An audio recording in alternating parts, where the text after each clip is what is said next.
नमस्कार, मैं रविश कुमार। अब तो आप साल भर ही फूल बनाए जाते हैं, इसलिए आज के दिन अप्रैल फूल का कोई मतलब नहीं है। प्रधानमंत्री की डिग्री को लेकर बहस हो रही है। विश्व गुरु की कौन सी डिग्री होती है? लेकिन आप विश्व गुरु तो कर ही रहे हैं। कोई देश किसी परीक्षा में पास होकर विश्व गुरु बनता है? क्या कर लेने पर कोई देश विश्व गुरु बन जाता है? क्या आपको पता भी है? जब यही पता नहीं है कि विश्व गुरु क्या है, तो डिग्री जानकर क्या करेंगे?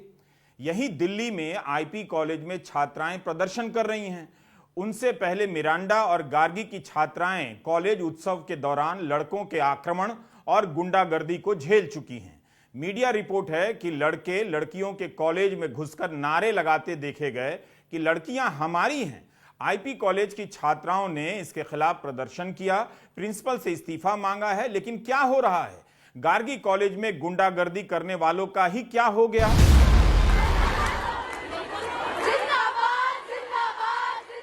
क्या आप यह तस्वीर भूल गए हैं जब गार्गी कॉलेज के प्रांगण में हजारों लड़कियों ने गुंडागर्दी के खिलाफ इनकलाब जिंदाबाद के नारे लगाए थे?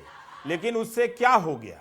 लेकिन आप इतना तो देखिए कि जिन संस्थानों से डिग्रियां मिला करती हैं, उनकी क्या हालत बनाई जा रही है। जेएनयू के साबरमती हॉस्टल में गुंडागर्दी करने वाले और वालियां आज तक नहीं पकड़ी गई और पकड़े गए। इसे लेकर इस दिल्ली में कोई बहस नहीं है। प्रधानमंत्री की डिग्री को लेकर बहस जरूर है, क्योंकि मुद्दे को शिफ्ट करना लगता है, वरना 2 मिनट की बात थी। प्रधानमंत्री इतना कुछ ट्वीट करते हैं, अपनी डिग्री ही ट्वीट कर देते और बात खत्म हो जाती, देश का समय बच जाता। आप उनकी डिग्री की बात कर रहे हैं। यहां तो फ्रॉड लोग प्रधानमंत्री कार्यालय का नाम बेचकर ठगी करने लग जा रहे हैं। विद्या कसम, आपको यह खबर दिखाना चाहता हूं। यह खबर हिंदुस्तान अखबार की एक्सक्लूसिव बताई गई है। मुजफ्फरपुर में किसी ने प्रधानमंत्री कार्यालय का नाम लेते हुए स्कूलों को ईमेल कर दिया कि प्रधानमंत्री कौशल विकास योजना का कोई कोर्स है जो कम दाम में दिला देंगे। पैसा भी मांगने लगा। बताइए, आप यहां प्रधानमंत्री की डिग्री की पूछ रहे हैं, इधर भाई लोग उनके ऑफिस के नाम से फर्जी कोर्स बेच रहे हैं। खबर में तो यह भी लिखा है कि बिहार, मध्य प्रदेश समेत कई राज्यों के स्कूलों में इस तरह के ईमेल के माध्यम से रैकेट चलाने से संबंधित मामला सामने आया है। अगर ऐसा है तो आपका भविष्य कैसा है, आप समझ सकते हैं। आप सोचते होंगे कि किस बहस में कहां की बात ले आया हूं। आपका यह सोचना सही भी है और सही नहीं भी है। अब देखिए, पिछले दिनों तृणमूल कांग्रेस की सांसद महुआ मोइत्रा ने बीजेपी के सांसद निशिकांत दुबे की डिग्री पर गंभीर सवाल उठाए, खुलेआम सवाल उठाए, मगर कोई जवाब नहीं आया। जब आप एक सांसद की कथित रूप से फर्जी डिग्री के आरोप पर जवाब नहीं पाते हैं, तो प्रधानमंत्री की डिग्री को लेकर कैसे जवाब मिल जाएगा? Do you get my point? Mahua Moitra ने तो दस्तावेज भी ट्वीट कर दिए, बाकायदा तर्क संगत तरीके से चुनौती दी, लेकिन जवाब के नाम पर बहस तू मैं में बदल दी गई। आप पहले निशिकांत दुबे की डिग्री जांच कर दिखा दीजिए, मुझे पूरा भरोसा है उसके बाद तुरंत ही प्रधानमंत्री अपनी डिग्री दिखा देंगे और उनकी डिग्री देखने के लिए आपको अदालत में याचिका दायर नहीं करनी पड़ेगी। महुआ मोइत्रा ने कितने दस्तावेजों के साथ ट्वीट किए हैं कि बीजेपी के सांसद निशिकांत दुबे की डिग्री कथित रूप से फ्रॉड है, फर्जी है, लेकिन जांच नहीं हुई। कम से कम इस मामले में प्रधानमंत्री कह सकते थे कि निशिकांत जी डिग्री दिखा दीजिए। प्रधानमंत्री अपनी डिग्री नहीं दिखा सकते, मगर एक सांसद की डिग्री का सच तो बताया ही जा सकता है। कितनी देर लगनी चाहिए इसमें? वैसे भी जब इस देश में इतने सारे झूठ चल रहे हैं, तब एक डिग्री का सच जानकर आप क्या कर लेंगे? ये वो नेशन है जो कभी नो के नाम पर वांट किया करता था। अब तो जब नेशनवे वांट नहीं कर रहा है, तो आप क्यों वांट किए जा रहे हैं कि डिग्री देखेंगे? बात समझिए मेरी। पूछ लीजिए तमाम दुल्हनों से, शादी के पहले और बाद में दूल्हे की डिग्री पता करना इस देश में कितना मुश्किल काम है। बहुत से पति अपनी पत्नी को ओरिजिनल डिग्री नहीं दिखाते हैं, केवल बताते हैं। यह बात सच है, हमारा समाज जानता है। लोग फर्जी डिग्री दिखाकर इस कंट्री में मैरिज तक कर लेते हैं। हाल ही में कनाडा ने ग्रेट इंडियन मिडिल क्लास के 700 बच्चों को वापस जाने के लिए कह दिया, जिन्होंने गलत दस्तावेज दिखाकर एडमिशन ले लिए हैं। कितने ही लोग जाति प्रमाण पत्र फर्जी बनवा लेते हैं और आरक्षण का लाभ ले लेते हैं। आप जानते हैं कि भारत जैसे देश में लाखों नौजवानों को 3 साल के बीए की पढ़ाई की डिग्री 5 साल में भी नहीं मिलती है। यहां आप फर्जी डिग्री बनवा सकते हैं। तमाम खबरें मिल जाएंगी, पैसे देकर पीएचडी की डिग्री ले ली गई है। बहुत सी खबरें तो छपती भी नहीं हैं। इसलिए आपको तय करना होगा कि क्या प्रधानमंत्री की डिग्री बहुत जरूरी है आपके लिए देखना। उनकी पार्टी के सांसद की डिग्री फर्जी है, यह जानना क्यों नहीं जरूरी है। गुजरात हाईकोर्ट के फैसले के बाद भी दिल्ली के मुख्यमंत्री अरविंद केजरीवाल डिग्री के बहाने प्रधानमंत्री के पुराने बयानों को लेकर सवाल उठा रहे हैं। जब हम देखते हैं कि प्रधानमंत्री मोदी जी के हर दूसरे तीसरे दिन कुछ ऐसे बयान आते हैं जो देश को विचलित कर देते हैं, जैसे एक उनका बयान आया कि नाली में से जो गैस निकलती है उस गैस से चाय बनाई जा सकती है, मतलब उस गैस को एनर्जी के रूप में इस्तेमाल करके उससे चाय बनाई जा सकती है। कोई भी जानकार आदमी, पढ़ा लिखा आदमी इस किस्म की बात नहीं करेगा। एक उनका बयान आया कि अगर किसी दिन बारिश हो रही है और बादल हैं तो बादलों के पीछे हवाई जहाज जो है उसको रडार नहीं पकड़ पाएगा। ये तो जिसने भी सुना उसे ही लगा कि ये क्या बात कर रहे हैं। आर्मी के लोगों ने, फौज के लोगों ने, एयरफोर्स के लोगों ने, बच्चों ने, पढ़ने वाले बच्चों ने, युवाओं ने जब ये बात सुनी तो उन्हें बड़ा अटपटा सा लगा। उससे ऐसे लगता है कि उनका विज्ञान के बारे में, साइंस के बारे में कितनी कम जानकारी है। कनाडा गए, वो कनाडा में उन्होंने कुछ वो कहने की कोशिश कर रहे थे, a+b² whole square bracket square, लेकिन वो क्या कहना चाह रहे थे किसी को समझ नहीं आया। पूरी दुनिया उस टाइम प्रधानमंत्री जी को देख रही थी। पूरी दुनिया के सामने देशवासी एक तरह से बड़े एम्बैरेसिंग फील कर रहे थे। एक और मैं देख रहा था, प्रधानमंत्री मोदी जी बच्चों को एड्रेस कर रहे हैं। बच्चों को वो बता रहे थे कि कैसे क्लाइमेट चेंज जो है वो ऐसा कुछ नहीं है, कोई क्लाइमेट चेंज नहीं है। अब climate change, global climate change, global warming जो है ये एक बहुत बड़ा सत्य है। ये पूरी दुनिया मानती है, पूरी दुनिया के अंदर इस पे खूब काम चल रहा है।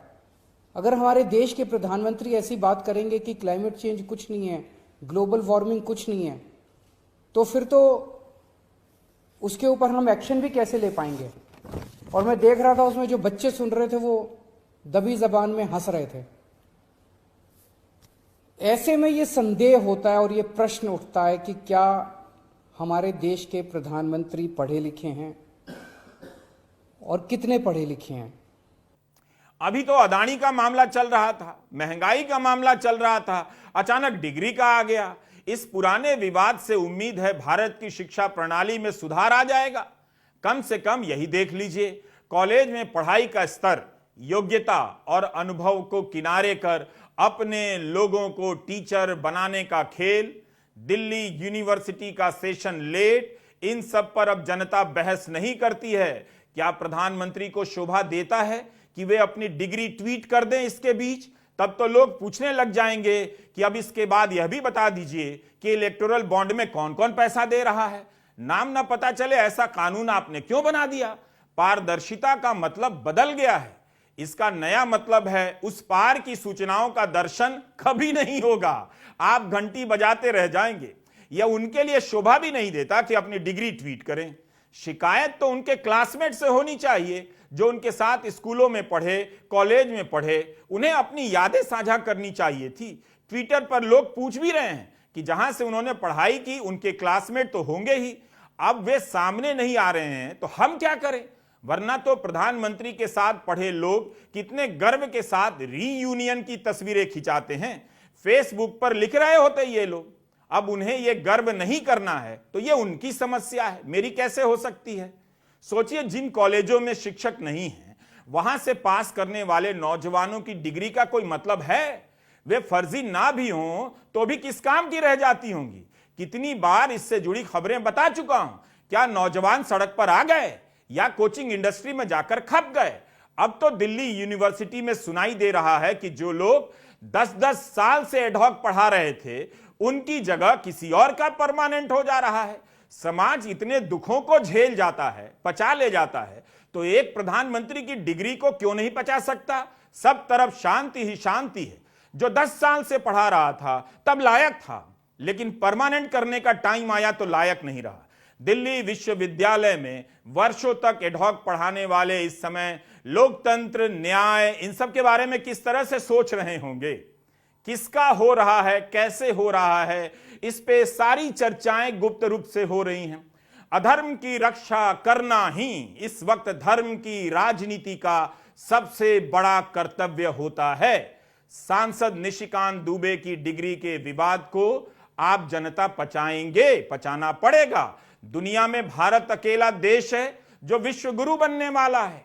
क्या पता बन भी चुका हो। इस विश्व गुरु भारत की यूनिवर्सिटी के वाइस चांसलर की भी खबरें दिखाना चाहता हूं, फिर डिग्री की बहस करते रहिएगा। यह खबर थोड़ी पुरानी है, मगर प्रधानमंत्री की डिग्री विवाद को ठीक से समझने में मदद कर सकती है। दैनिक भास्कर में 5 महीने पहले छपी है कि doctor APJ Abdul Kalam technical university के पूर्व कुलपति पर एफआईआर, कानपुर के छत्रपति शाहू जी महाराज विश्वविद्यालय के कुलपति विनय पाठक पर एफआईआर हुई। एसटीएफ करेगी जांच। 4 महीने पहले भास्कर में छपी इस खबर को आप कैसे समझेंगे? लिखा है, भ्रष्टाचार के मामले में अलग अलग हुई कार्रवाई, पूर्व कुलपति अशोक मित्तल को शिकायत पर ही हटा दिया गया। विनय पाठक एफआईआर के बाद भी बचे हुए हैं। इस साल 10 जनवरी को जागरण में यह खबर छपी है कि कानपुर विश्वविद्यालय के कुलपति विनय पाठक के विरुद्ध सीबीआई जांच आरंभ कर रही है। इनके खिलाफ तो ईडी की भी जांच हो रही है। बताइए, ये कैसे कुलपति हैं कि इनके पीछे राज्य की एसटीएफ लगी है, केंद्र की सीबीआई और ईडी लगी है? ये खबर तो सार्वजनिक है, लेकिन बाकी जो नहीं है वहां ऐसा नहीं होता हो, आप दावे के साथ नहीं कह सकते इस कंट्री में। हम आपको बता दें कि मध्य प्रदेश में वाइस चांसलर को हिंदी में कुलपति कहा जाता था, लेकिन पिछले साल वहां के राज्यपाल ने कुलगुरु कर दिया। अब वहां कुलपति जी कुलगुरु कहलाएंगे। बाकायदा कैबिनेट ने इसे मंजूरी दी है। कुलपति से कुलगुरु बनने में राज्य के शिक्षा के स्तर में क्या बदलाव आया है, यह तो छात्र ही बता सकते हैं। यहां एक मेडिकल साइंस यूनिवर्सिटी है। पिछले दिनों इस पर आरोप लगे कि फर्जी तरीके से छात्रों को यहां पास कराया जा रहा है। कितने लोग इस देश में फर्जी तरीके से डॉक्टर बन गए, आपको पता नहीं है क्या? व्यापम आपको पता नहीं है? और आप प्रधानमंत्री की डिग्री पूछ रहे हैं। अगर पलटकर प्रधानमंत्री जी ने सबकी डिग्री के बारे में पूछ दिया तो मुझसे मत कहिएगा। मध्य प्रदेश से सैंपल के तौर पर आप यह खबर देखिए, पिछले साल जनवरी की है। भोज विश्वविद्यालय के कुलपति जयंत सोनवलकर पर भ्रष्टाचार के आरोप लगे तो कमिश्नर ने उनसे पूछताछ की और जांच रिपोर्ट सौंपी। उन पर 6 करोड़ के गबन का कथित आरोप लगा। खबर पुरानी है, याद रखिएगा। यह खबर तो इसी साल 29 मार्च की है। मध्य प्रदेश आयुर्विज्ञान विश्वविद्यालय जबलपुर में 7 साल से ऑडिट नहीं हुई है। यहां पर करोड़ों रुपए के भ्रष्टाचार के आरोप लगते रहे हैं। इस खबर के अनुसार तो अखिल भारतीय विद्यार्थी परिषद ने ही छतरपुर के महाराजा छत्रसाल यूनिवर्सिटी के कुलपति टीआर थापक पर भ्रष्टाचार के गंभीर आरोप लगाए। अप्रैल 2019 की यह खबर है। माखन लाल चतुर्वेदी पत्रकारिता विश्वविद्यालय के पूर्व कुलपति बीके कुठियाला सहित 19 लोगों पर केस दर्ज हुआ है। करप्शन का केस है। पिछले साल अप्रैल में भास्कर की खबर है कि पत्नी की फ्लाइट और आईफोन में फंसे कुलपति कुठियाला माखनलाल यूनिवर्सिटी के पैसे से की मौज। 1.25 लाख का लैपटॉप 13,000 का बताया। यहां तक कि घर के दफ्तर के नाम पर फर्नीचर। वाइन कैबिनेट राष्ट्रवाद और धर्म की राजनीति में वाइन कैबिनेट की जगह है। यह कितनी शानदार बात है। लेकिन अखबार ने आगे लिखा है कि अन्य सामान भी खरीदा। मगर यह खबर भी छपी है कि आर्थिक अपराध अन्वेषण प्रकोष्ठ EOW ने जब कुठियाला के खिलाफ हुई अलग अलग शिकायतों की जांच की तो उन्हें क्लीन चिट देते हुए क्लोजर रिपोर्ट फाइल कर दी। लिहाजा 11 अप्रैल को राजधानी की विशेष अदालत ने उस रिपोर्ट को खारिज कर दिया। विशेष न्यायाधीश अमित रंजन समाधिया ने अपने फैसले में कहा है कि अनुसंधान अधिकारी ने इस मामले की जांच ही ठीक ढंग से नहीं की। ठीक से जांच नहीं हुई तो यही नतीजा निकलता है। आप विश्व गुरु के विश्वविद्यालयों में कुलपति कैसे बनते हैं, कौन लोग बनाए जाते हैं, उनका क्या ट्रैक रिकॉर्ड होता है, क्या करते हैं, इन सब पर गहराई से बहस करेंगे तो चक्कर आ जाएगा। सही बता रहा हूं। सोचिए, राष्ट्रवाद और धर्म की राजनीति के कोटे से आने वाले कुलपति भी ईमानदारी से शिक्षा के लिए काम नहीं कर पाते हैं। यूनिवर्सिटी सिस्टम से जिनका लेना देना होता है उनसे बात कर लीजिए, बता देंगे। घबराहट होने लग जाएगी, आपको लगेगा कि फर्जी होना ही एकमात्र सिस्टम है। ऐसे में आप केवल प्रधानमंत्री की डिग्री को लेकर बहस करें, ठीक नहीं है। राज्यपाल ही तय करते हैं कि कौन कुलपति होगा, तब यह हाल है। अंदर खाने की तो बहुत सी खबरें होती हैं कि पैसे देकर भी कई लोग कुलपति बन जाते हैं। इस तरह की चर्चाएं चलती हैं। केवल डिग्री फर्जी है यही एक मामला नहीं है। 2018 में तमिलनाडु के ही राज्यपाल ने बयान दिया कि पहले कुलपतियों का पद करोड़ों में बिकता था। बिहार के अखबारों को उठाकर देखिए, कुलपतियों के गबन और भ्रष्टाचार की बहुत सारी खबरें मिलेंगी। मगध विश्वविद्यालय के पूर्व कुलपति डॉक्टर राजेंद्र प्रसाद पर तो करोड़ों के फ्रॉड के आरोप हैं। कई महीनों तक फरार रहने का सुख प्राप्त करने के बाद राजेंद्र प्रसाद ने हाल में सरेंडर कर दिया। इस यूनिवर्सिटी में 3 साल का बीए 5 साल में भी नहीं हो पा रहा था। कितने छात्रों का जीवन बर्बाद हुआ। एक दूसरी खबर है कि पटना राजभवन ने छपरा के जयप्रकाश नारायण विश्वविद्यालय के कुल सचिव डॉक्टर रवि प्रकाश बबलू को तत्काल प्रभाव से पदमुक्त कर दिया है। खबर में लिखा है कि 8वें कुलपति हैं जिन पर राजभवन की गाज गिरी है। विश्वविद्यालय के फंड को लूटना, अपने रिश्तेदारों और जाति के लोगों को लेक्चरर प्रोफेसर बनाना, फर्जी डिग्री बांटना और पैसे लेकर असली डिग्री देना, यह सब अनुभव भारतीय नागरिकों के जीवन में कोई बड़ी बात नहीं है। यही कारण है कि प्रधानमंत्री की डिग्री कोई मुद्दा नहीं है, वरना उनकी डिग्री और उनके साथ पढ़ने वाले सहपाठी सब अपनी डिग्री लेकर सामने आ जाते। मेरी कोशिश है कि आप उन विश्वविद्यालयों की चिंता कीजिए जहां केवल इमारतें बची रह गई हैं। उनकी रंगाई पुताई काफी अच्छी है इन दिनों, सेमिनार रूम काफी शानदार होते हैं, मगर पढ़ाई जीरो। पढ़ाने के नाम पर कई बार घटिया लोगों की नियुक्ति की खबरें आती हैं, तो कई बार यह भी खबर छप कर रह जाती है कि पढ़ाने वाला ही नहीं है। हम तीनों राज्यों का उदाहरण हमने दिया, मगर आप बाकी राज्यों के बारे में जानना चाहते हैं तो यूनिवर्सिटी भ्रष्टाचार, कदाचार, कुलपति नाम से सर्च कर सकते हैं। यह खबर उन पत्रकारों के लिए डाउन मार्केट है जो बढ़ चढ़कर ट्वीट करने में लगे थे कि प्रधानमंत्री ने संसद की नई निर्माणाधीन इमारत का सर्वेक्षण किया है। वैसे पत्रकारिता की डिग्री भी बढ़ जाती है, यह बात पत्रकारों को मालूम है। अच्छी बात है कि प्रधानमंत्री नई इमारत का दौरा कर रहे हैं, मगर पत्रकारों में इसे लेकर इतना उत्साह क्यों है? एक सांसद की सदस्यता कोर्ट का फैसला आते ही चली जाती है, मीडिया चुप रह जाता है, उल्टा उसी सांसद को लेक्चर देता है कि संविधान से देश चल रहा है। तभी एक दिन बाद यह भी खबर आती है कि एक सांसद की सदस्यता बहाल कर दी गई है। हाईकोर्ट से स्टे मिले कई हफ्ते हो गए थे, उनकी सदस्यता बहाल नहीं हुई, लेकिन सुप्रीम कोर्ट में सुनवाई होने वाली थी तो उसके पहले ही सदस्यता बहाल कर दी गई। क्या इस तरह से संविधान के अनुसार देश चल रहा था? इस पर बहस नहीं। बहस है कि नई इमारत से नए भारत का उदय हो रहा है। क्या इस मीडिया ने आपको बताया कि लोकसभा में 2021 में एक कानून भी पास हुआ? ऑर्डिनेंस फैक्ट्री के कर्मचारी हड़ताल में जाएंगे तो 1 साल की जेल हो जाएगी, और हड़ताल के आयोजन को चंदा दे देंगे तो 2 साल की जेल होगी। इन्हें लोकतंत्र की चिंता नहीं है, मगर इमारत शानदार है, इसे लेकर मीडिया उछल कूद मचा रहा है। जो पत्रकार संसद की इस इमारत को लेकर ट्वीट कर माहौल बना रहे थे, क्या वे यह भी बता रहे थे कि 45 लाख करोड़ का बजट बिना चर्चा के पास हो गया? संसद की इमारत बन गई है। 20,000 करोड़ की लागत से सेंट्रल विस्ता अब तैयार होने को है। वक्त के साथ इमारतें पुरानी होती हैं, नई बनती जाती हैं। इतने ही समय में अगर बहुत सारी एम्स बनकर तैयार हो गई होती तो जनता को विकास की इस गति का लाभ खूब मिलता। क्या यह गति केवल मिडिल क्लास के उस हिस्से के लिए है जो बिल्डिंग देखकर अपना सीना फुला लेता है? इन सवालों का मतलब आज के भारत में नहीं रहा, लेकिन इसकी जगह तो होनी ही चाहिए कि संसद की इमारत को लेकर आप इतने उत्साह में ट्वीट कर रहे हैं और प्रधानमंत्री से यह सवाल नहीं पूछ रहे हैं कि बिना चर्चा के बजट पास हो गया। आपने विपक्ष से क्या संवाद किया? क्या आपने विपक्ष के साथ चर्चा के बाद बजट पास कराने को लेकर कोई बैठक बुलाई थी? क्या इस बात के कोई प्रमाण है, कोई सूचना है तो बता दीजिए। यह खबर अगस्त 2021 की है। मॉनसून सत्र में 20 बिल बिना चर्चा के पास कर दिए गए। पीआरएस इंडिया का एक अध्ययन है, अगर आप 5 साल का कार्यकाल पूरा करने वाली संसद से 2014 से 19 के बीच के कार्यकाल की तुलना करेंगे तो यह दूसरा सबसे कम काम वाला कार्यकाल रहा है। इसकी तुलना 15वीं लोकसभा से की जाती है और बताया जाता है कि 20% ज्यादा काम हुआ, मगर सभी पूर्णकालिक लोकसभा के औसत कामकाज को देखेंगे तो यह 40% कम है। 16वीं लोकसभा में विधेयकों पर ज्यादा काम हुआ है, मगर इसमें भी एक पेंच है।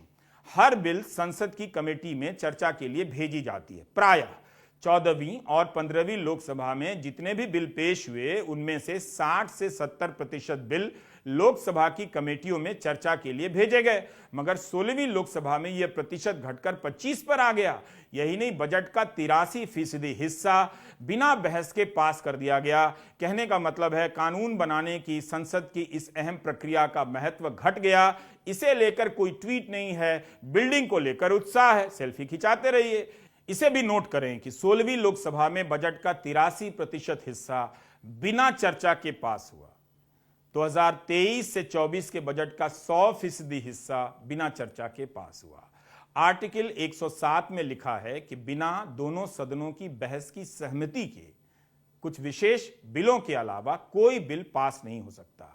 जब तक बहस नहीं होगी आप सहमति या असहमति के बारे में जान नहीं सकते। तो एक तरह से इस आर्टिकल का कितना उल्लंघन हो रहा है, पालन हो रहा है, इस पर कोई शोक नहीं, इस पर कोई शोर नहीं।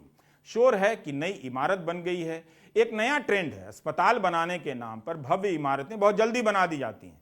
आप कहीं भी चेक कर लीजिए, क्योंकि इमारत जल्दी बन जाती है, मगर डॉक्टर आने और पूरा विभाग चालू होने में कई साल लग जाते हैं।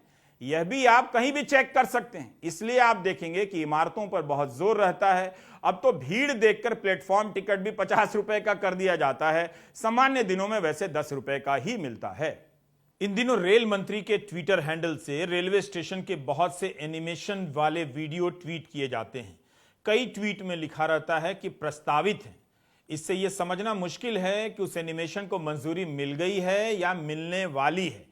रेलवे स्टेशनों का इस तरह से भव्य बनाया जाना क्या आम यात्रियों की यात्रा को बेहतर करने की योजना का हिस्सा है, या उस मिडिल क्लास के लिए सेल्फी नेशन बनाना है जो हर वक्त फोटो खींचने के लिए कोई कोना खोजता रहता है?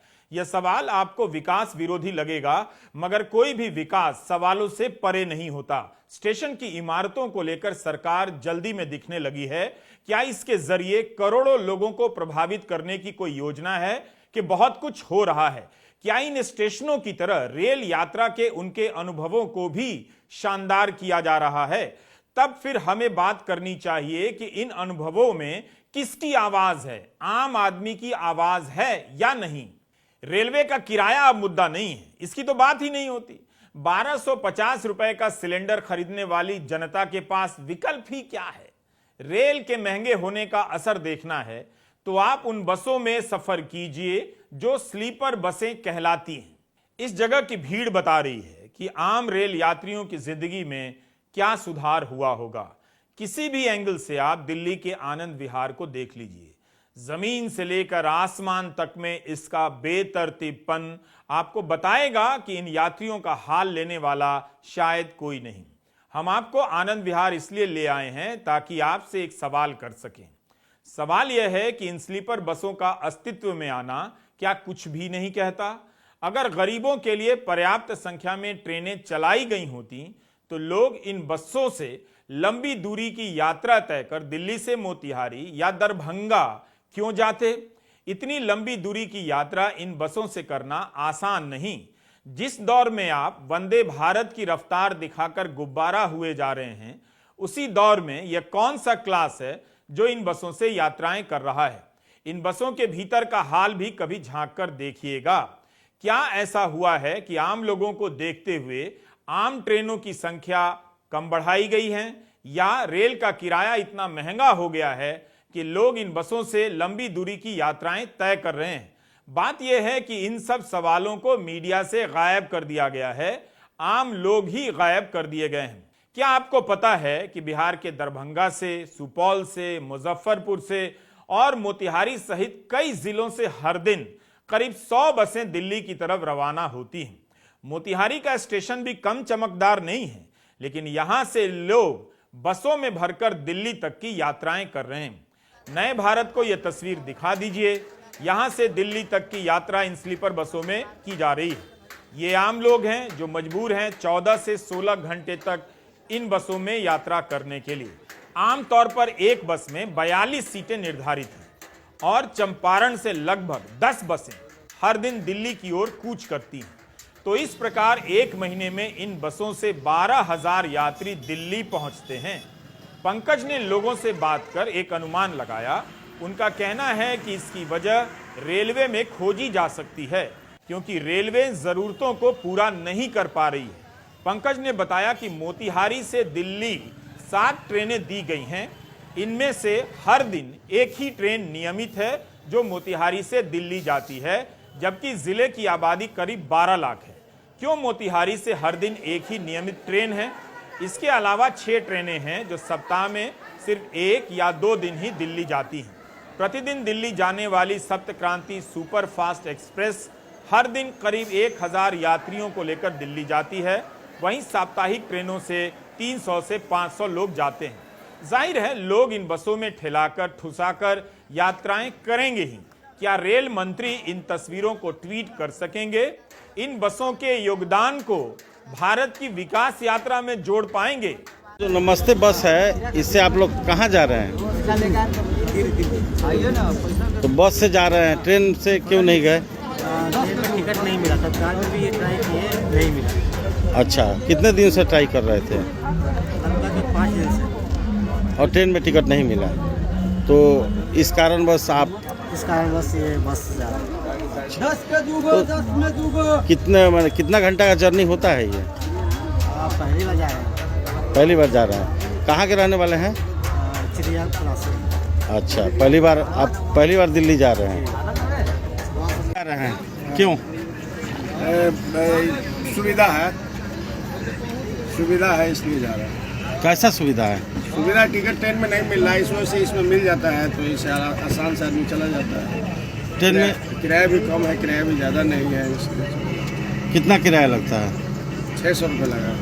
अच्छा, ट्रेन में टिकट नहीं मिला? ट्रेन में टिकट नहीं मिला। कितने दिन से ट्रेन में प्रयास कर रहे थे, टिकट नहीं मिला? अरे आज तक 5-7 रोज से कर रहे हैं, 5-7 रोज से कर रहे हैं, नहीं मिला था। इसके बाद तो इसमें तो पेशाब वगैरह रोकेंगे ये लोग, होटल पर रोकते हैं, इस वजह से हम लोग मतलब वहाँ पर पेशाब सब लोग करेंगे, होटल पर रोकेंगे, हल्ट करते हैं लोग। अगर आम लोगों के लिए रेल सुविधाएं बेहतर हुई हैं, तो स्लीपर बसों की भरमार क्यों है? यह सवाल चमकदार स्टेशनों की तस्वीरों के आगे दबा दिया जाता है। जरा सोचिए, क्यों वंदे भारत पर इतना जोर है? इसका एक जवाब तो यही है कि मिडिल क्लास के एक वर्ग को विकास का आकर्षक चेहरा दिखाया जा रहा है, ताकि वह सीना फुला सके और इसे देखकर बाकी लोग झांसे में लाए जा सकें कि यह सुविधा उन्हें भी मिल सकती है, जबकि उनके लिए नहीं है। वंदे भारत का टिकट बहुत महंगा है। अब तो होली, छठ या गर्मियों में रेलगाड़ियों की हालत पर रिपोर्टिंग बंद सी हो गई है। चैनलों के रिपोर्टर जनरल क्लास में यात्राएं करके हाल नहीं बताते हैं कि आम लोग किस तरह से दिल्ली से पटना या दिल्ली से दरभंगा जा रहे हैं। व्हाट्सएप यूनिवर्सिटी में फैलाई जा रही फेक न्यूज और फर्जी इतिहास को सच मानने वाले वर्ग में एक बड़ा वर्ग बुजुर्गों का भी है। इन बुजुर्गों को कभी रेल टिकट पर छूट मिला करती थी, मगर 20 मार्च 2020 को एक झटके में समाप्त कर दी गई। 3 साल से ये बुजुर्ग बिना छूट के रेल यात्राएं कर रहे हैं। सीनियर सिटीजन होने की पहचान रेल टिकट में छूट से भी मिला करती थी, जो समाप्त कर दी गई है। रेल मंत्री ने लोकसभा में यही कहा है कि वर्ष 2019-20 के दौरान वरिष्ठ नागरिकों को यात्री किराए में रियायतों के कारण लगभग 1667 करोड़ रुपए के राजस्व की हानि हुई है। यानी पहले जो सब्सिडी दी जा रही थी वह राजस्व हानि है। व्हाट्सएप यूनिवर्सिटी के फर्जी इतिहास को फैलाने वाले हमारे बुजुर्गों को एक काम करना चाहिए। पहले जितनी भी छूट उन्होंने ली है, सरकार को वापस कर देनी चाहिए। देश विश्व गुरु बन रहा है। संसद की नई इमारत और रेलवे स्टेशन को भव्य बना देना इससे प्रचार अच्छा होता होगा या बहस और यात्राओं की गुणवत्ता में भी सुधार होता होगा? यह एक खुला प्रश्न है जिस पर आप 20 साल बाद विचार कर पाएंगे। अभी आपका परम कर्तव्य यह तय हुआ है कि हर तरह के अधर्म का धर्म की राजनीति के नाम पर बचाव करना है। वो आप काफी बढ़िया कर रहे हैं। हर दिन करोड़ों लोग रेल यात्राएं करते हैं। पहले इनकी आंखों में बुलेट ट्रेन के नाम से चमक पैदा की गई। एक ट्रेन से कितनी चमक पैदा होती, इसलिए अब वंदे भारत से की जा रही है। आपका ध्यान आम रेल यात्रियों के दुखों पर ना जाए, इसलिए वंदे भारत का लॉन्च हाई प्रोफाइल कर दिया गया है। इसे लॉन्च करने प्रधानमंत्री जाते हैं। इस ट्रेन का किराया शताब्दी से भी महंगा बताया जाता है। इसमें सफर करने वाले मिडिल क्लास का एक हिस्सा बहुत खुश भी है, लेकिन जिस जोर शोर से वंदे भारत को दिखाया जाता है, उस जोर शोर से आम लोगों के लिए आपने कोई ट्रेन कब लॉन्च होते देखी है? क्या आपको पता है कि कोरोना के समय कई राज्यों में छोटी दूरी की ट्रेनें जो बंद की गईं, उसका वहां के जनजीवन पर क्या असर पड़ा है? इन सभी सवालों को गायब कर देखने में खिलौने सी सुंदर लगने वाली ट्रेन को रेलवे का चेहरा बना दिया गया है। कभी रेल मंत्री गरीब रथ चलाया करते थे। आपने प्रधानमंत्री मोदी को गरीबों के लिए किसी ट्रेन को लॉन्च करते कब देखा? इस वंदे भारत को लॉन्च करने की कितनी जल्दी है आप देखिए। 2022-23 में 35 वंदे भारत की रेक्स बननी चाहिए थी, बनी केवल 8। यह संसद की स्थायी समिति की रिपोर्ट है जिसके अध्यक्ष बीजेपी के ही सांसद राधा मोहन सिंह हैं। 1 मार्च 2023 को यह रिपोर्ट पेश हुई है। रिपोर्ट लिखे जाने तक 8 रेक्स ही बन पाई थी, जबकि लक्ष्य था 35 गाड़ियों के बनाने का। यह सवाल मोदी सरकार के लिए महत्वपूर्ण है क्योंकि वह समय पर लक्ष्य पूरा करने का दावा और दंभ भरती है। राधा मोहन सिंह की अध्यक्षता वाली कमेटी ने ही लिखा है कि रेलवे के लिए लक्ष्य पूरा करना आसान नहीं होगा। मेरा सवाल है कि इस ट्रेन को लेकर क्या आपको बताया जाता है कि बाकी ट्रेनों की क्या हालत है? मुद्दों को लेकर जनता को काफी भटकाया जा चुका है। जरूरी सवालों से आबादी के बड़े हिस्से को धक्का देकर बाहर कर दिया गया है। उस पर हर दिन सांप्रदायिक मुद्दे थोपे जा रहे हैं। करते रहिए हिंदू मुस्लिम। आपका जीवन असुरक्षित होता जा रहा है, लेकिन धर्म का खतरा पैदा किया जा रहा है। प्रधानमंत्री की डिग्री क्या है पूछने पर फाइन हो जाता है, पोस्टर लगाने पर एफआईआर हो जाती है, बिना चर्चा के बजट पास हो जाता है, लेकिन संसद की नई इमारत पर सीना फुला लिया जाता है। नई इमारतों को देखकर इतना भी मत इतराइए जैसे इस तरह की इमारत कभी देखी ना हो। दुनिया में पहली बार नहीं बनी है। इसकी चिंता कीजिए कि आपकी आवाज जिन मंचों पर उठा करती थी, उस मीडिया नाम की संसद का क्या हुआ? पूछेंगे तो जवाब मिल जाएगा। नमस्कार, मैं रवीश कुमार।